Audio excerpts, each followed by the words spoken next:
it's Angela Critters. Well, join me in the kitchen today. We're going to make some delicious, fresh shrimp salad. This is a great recipe. I think you're going to love it. I've already poached my shrimp. I poached it in some beer, but you could also poach it in 2 quarts of water with seasoning. So first what we're going to do, we've got lemon juice. I've got 2 tablespoons of lemon juice. We're going to make our dressing. We've got 1/4 of a cup of spring onions with the green tops cut too. This is so good. And then we've got some fresh dill, 1/4 of a cup of roughly chopped fresh dill. The fresh dill makes it. Now you can put in bell pepper, which we did not do. My husband is not a fan, but you can put in 1/4 of a cup of finely chopped bell pepper. So we've got 1 stalk of celery that's thinly sliced. That's not optional.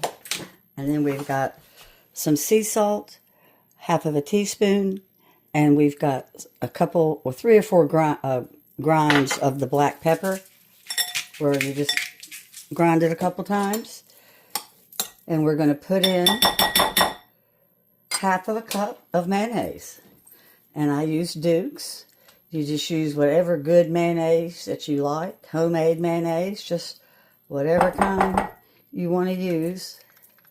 And we're going to gently mix this up. And then we're going to add in our shrimp.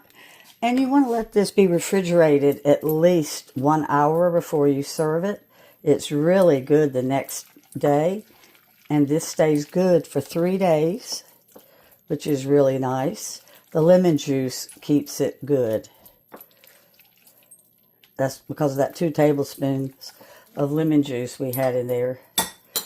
All right, so let's put in our shrimp. And I had jumbo shrimp that I use, and I cut it in each piece into thirds.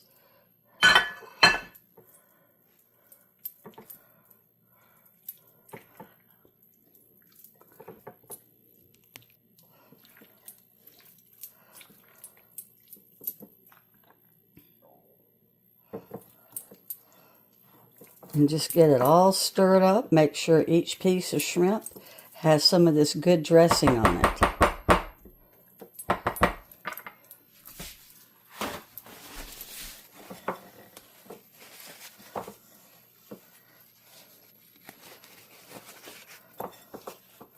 All right, this is going to sit in the refrigerator a minimum of 1 hour.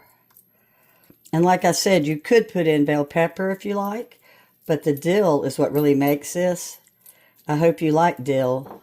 My daughter's a real dill fan. She'll love this. Well, as always, I'll put the ingredients in the description.